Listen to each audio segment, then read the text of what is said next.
Welcome to the Energy Exchange, a podcast for deep feelers and quiet leaders. Here, we explore what happens when we start working with our natural energy in both our business and personal lives. I'm Colleen Wallach. I'm a highly sensitive professional who spent years untangling patterns of overthinking, people-pleasing, and playing small just to feel safe. Now, I help others like me step more fully into their power without losing the superpower of their softness. We don't have to be loud to be seen, and we don't have to push to be powerful. Everything is energy. Let's start this exchange. Welcome into this week's episode of the Energy Exchange. Today we're talking about something that I think almost every adult navigates at some point, but we don't always talk about it openly. Adult friendships. And more specifically, what happens when friendships stop meeting our needs and how to address that uncomfortable shift. There's a very specific kind of discomfort that comes with realizing a friendship doesn't feel the way that it used to and not knowing what to do about that. And if you're someone like me who doesn't do well with confrontation or someone who can feel responsible for other people's emotions, that shift can feel especially uncomfortable because now we're trying to figure out how to be honest without hurting someone, but ultimately how to honor our own growth, what we want for our life, without feeling like we're being disloyal.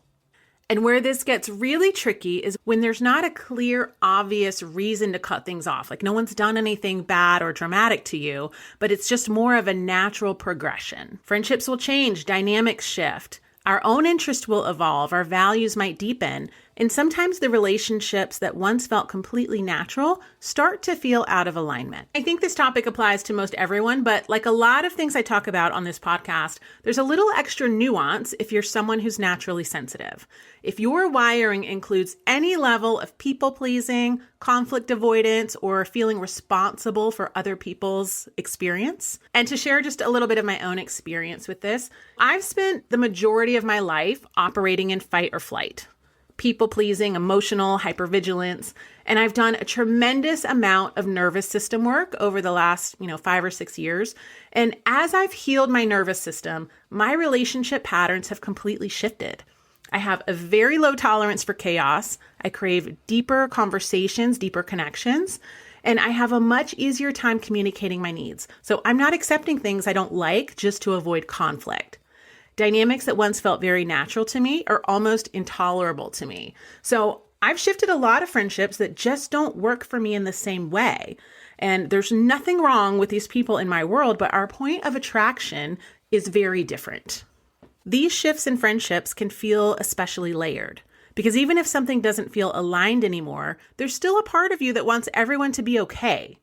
And you probably notice the shift long before you're ever going to say anything about it. Or maybe you feel this discomfort quietly building while you're still trying to show up in the same way that you always have. When that's part of your wiring, it can create this internal tension where you know something's changed, but you're not entirely sure what to do about it. But you know that staying in the same dynamic is going to hold you back in some way. So let's talk about how we got there. We often form friendships based on our point of attraction, meaning who we were at the time we met someone. So our values, our emotional patterns, the version of ourselves that existed in that chapter of life. But we meet a lot of people before we fully met ourselves, before we've done the deeper work of figuring out who we are and what we want for our life. And if you go through a period of massive personal growth to the point where you hardly recognize previous versions of yourself, your point of attraction is going to wildly change, which is going to shift the dynamics of the relationships that were formed in those times, especially if those people aren't on the same walk as you.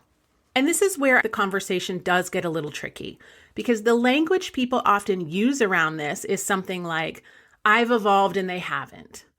Or I've outgrown these people. And that framing is based in hierarchy, like someone's ahead and someone's behind. But it's not really that. It's more about alignment. Two people can both be growing, changing, becoming more themselves, and still find that their lives don't line up in the same way that they used to. And that's an important distinction because the moment we frame it as someone outgrowing someone else, we've now turned it into a value judgment. And most of the time, it's not that dramatic. It's much more subtle than that. Your interests change, your priorities change, the kinds of conversations that energize you change. It could even be as simple as maybe you used to go out 3 or 4 nights a week and that was your life and you loved that. And now you're living a softer life. You'd rather have a quiet dinner with 1 or 2 people. Or maybe you're more interested in deep conversations and the dynamic you had with someone was more surface level or based around an activity.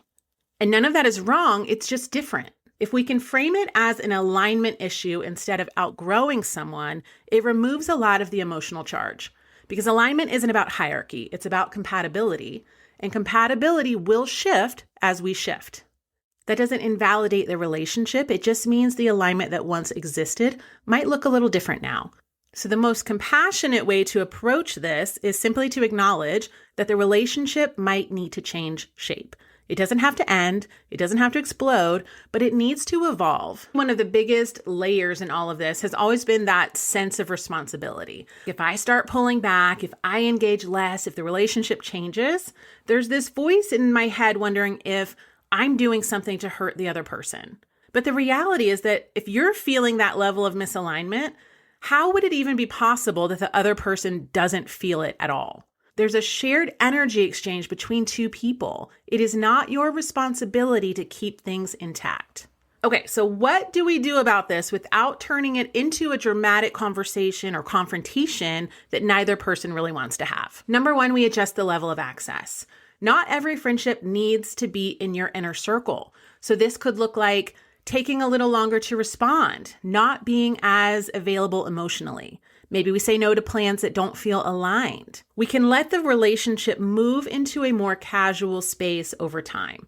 So we're not cutting the person off, we're just not offering the same level of energy anymore. And a lot of friendships will recalibrate naturally when we do this. Next up, we let our behavior communicate the shift. So we don't always need to explain the change out loud. Maybe we just stop overextending, stop initiating as much, stop filling the silence.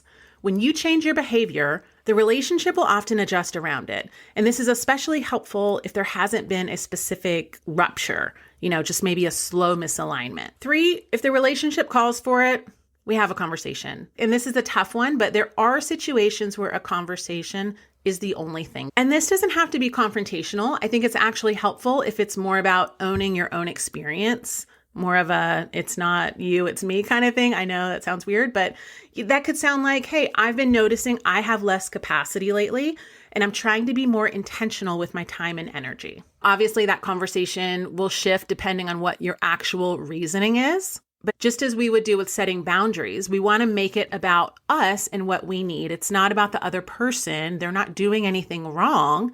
It's more about where you are in your life now and what you need in your life to feel really fulfilled and good and what works for your time, your energy, all the things. And lastly, we let it be a transition, not a failure. It doesn't need to be a breakup, but not every friendship is meant to stay in the same form. Some people will move from your inner circle to that occasional check-in.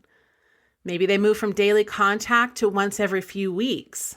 And for those really long-standing friendships, maybe they move from that emotional support circle, the people that you call when you have something big going on in your life, to more of a shared history dynamic. Yes, we have great memories and we can always dip back into that state, but maybe we're not a huge part of each other's day-to-day. It doesn't erase what the relationship was, it just reflects who you both are now. When we stop asking every friendship to be everything to us, we create more space for people to show up in the ways they naturally can. And that's where the energy exchange of those relationships can start to feel lighter. The most compassionate thing we can do for any of those friendships that are feeling off is to allow the relationship to find its new form. Okay, I'm going to leave it with that. If this topic resonated with you, be sure to get on my email list. I have a weekly email for my fellow deep feelers and quiet leaders where we're talking about these exact kinds of things. All right, guys, thanks for listening, and I will chat with you next week.